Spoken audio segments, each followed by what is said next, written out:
चलिए देखते हैं सवाल क्या है। क्वेश्चन कहता है कि to planets A and be having mass आपका m1 एंड m2, दोनों का मास आपको m1 m2 दिया हुआ है, move around the sun in circular orbit of radius r1 and r2 respectively. अपने को एक कंडीशन दी है कि if angular momentum of a is l, तो आपका b जो है उसका एंगुलर मोमेंटम a से 3 गुना यानी कि 3l है।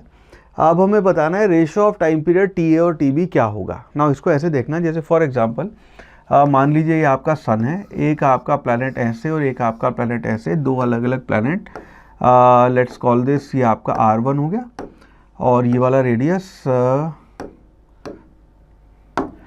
इस वाले रेडियस को हम r2 कह रहे थे, तो इसको हम a कह रहे हैं, इसको हम b कह रहे हैं, और कैलकुलेशन करने में इसको 1 और 2 यूज़ करेंगे हम। ठीक है, तो ये आपके दो प्लैनेट ऐसे घूम रहे हैं ना। सबसे पहले तो अगर हम यहाँ पे डायरेक्टली केपलर लॉ अप्लाई करें, बिकॉज 4 ऑप्शन देखना, 4 ऑप्शन में आपको टी ए और टी बी का जो रेशो बताना है वो आपका या तो r1 r2 के रेशो में या फिर m1 m2 या m2 m1 के रेशो में। तो अगर हम यहाँ पे डायरेक्ट केपलर लॉ इस्तेमाल करें तो हम लिखते हैं T square is proportional to r cube, यानी कि आपका t1 square divided by t2 square. एक काम करते हैं, इनका स्क्वायर हटा देते हैं, t1 divided by t2 will be equal to, ये हो जाएगा आपका r1 डिवाइडेड बाय r2 की पावर 3/2। ना 4 ऑप्शन देखेंगे यहाँ पे, तो यहाँ पे आपका ऑप्शन दिया हुआ है r1 बाय r2 की पावर क्यूब, ये आपका सही नहीं हो सकता, और ये दिया है r2 बाय r1, आना चाहिए r1 बाय r2 की पावर 3/2, तो ये ऑप्शन भी सही नहीं है, यानी कि हमें इसकी वैल्यूज़ जो है m1 m2 की टर्म में ही निकालनी पड़ेंगी। नाउ सबसे पहले तो ये देखते हैं कि जो आपके प्लैनेट्स जो अपने सन के अराउंड घूम रहे हैं, उन दोनों की अगर आप ऑर्बिटल वेलोसिटी की अगर हम बात करें, तो आपकी ऑर्बिटल वेलोसिटी है उसको लिखते हैं हम √g/m/r, और यानी कि आपका g और m यहाँ पे कांस्टेंट है, तो v आपका √r के इन्वर्सली प्रोपोर्शनल है। तो उसके बेसिस पे हम लिख सकते हैं v1 divided by v2 will be equal to √r2 divided by r1। Let's call this equation 1। ये आपकी इक्वेशन 1 हो गई, इसके ऊपर हम बाद में आएंगे। ठीक है, बाद में इस्तेमाल करेंगे। नाउ सेकेंड कंडीशन यहाँ पे जो हम यूज़ करेंगे वो दिया हुआ है अपने को कि a का एंगुलर मोमेंटम l है और b का एंगुलर मोमेंटम आपको 3l दिया हुआ है, तो b का एंगुलर मोमेंटम l के a के मुकाबले 3 गुना ज़्यादा है।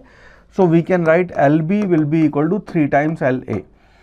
नाउ यहाँ पे अगर हम एंगुलर मोमेंटम जैसे कैलकुलेट करते हैं उसको यहाँ पे इस्तेमाल करें, तो एंगुलर मोमेंटम लिखते हैं mvr, तो उसके बेसिस पे हम यहाँ लिख सकते हैं आपका m2 v2 r2 will be equal to 3 times आपका m1 v1 r1, ये वैल्यू लिख सकते हैं। इसके बेसिस पे अगर हम v1 और v2 का रेशो निकालें, तो v1 डिवाइडेड बाय v2, इसको ऐसे डिवाइड कर रहे हैं तो ये आ जाएगा आपका m2 r2 divided by 3m1 r1, ये आपकी वैल्यू हो जाएगी। Let's call this equation number 2।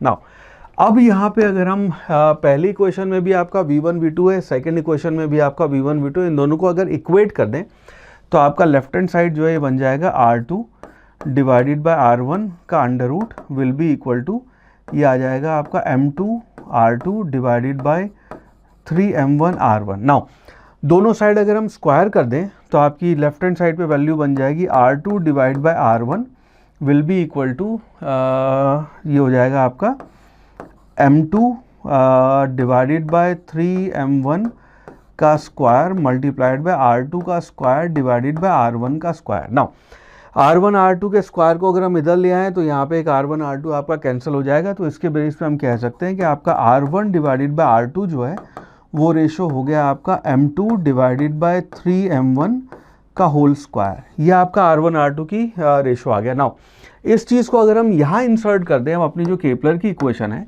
इस केपलर की इक्वेशन में एक इंसर्ट करने के बाद अपने को मिल जाएगा t1 divide by t2 will be equal to r1 by r2 की पावर 3/2, यानी कि आ जाएगा आपका r1 r2 जो वो आ गया आपका m2 डिवाइडेड बाय 3m1 का स्क्वायर। अब इसकी पावर हो गई आपकी 3/2, 2 और ये 2 पावर में कैंसिल हो जाएगा, so this will be equal to m2 divided by 3m1 का क्यूब। ना 4 ऑप्शन अगर देखेंगे तो यहाँ पे आपका m2 बाय m1 का क्यूब है और बाय 27 है, 3 को अगर हम बाहर ले आएँ तो अपना आंसर आ गया फिर t1 डिवाइड बाय t2, 3 को अगर बाहर ले आएँ क्यूब कर देंगे तो this will be equal to 1/27, और ये आ जाएगा आपका m2 डिवाइडेड बाय m1 की पावर 3। तो ये आपका आंसर हो गया।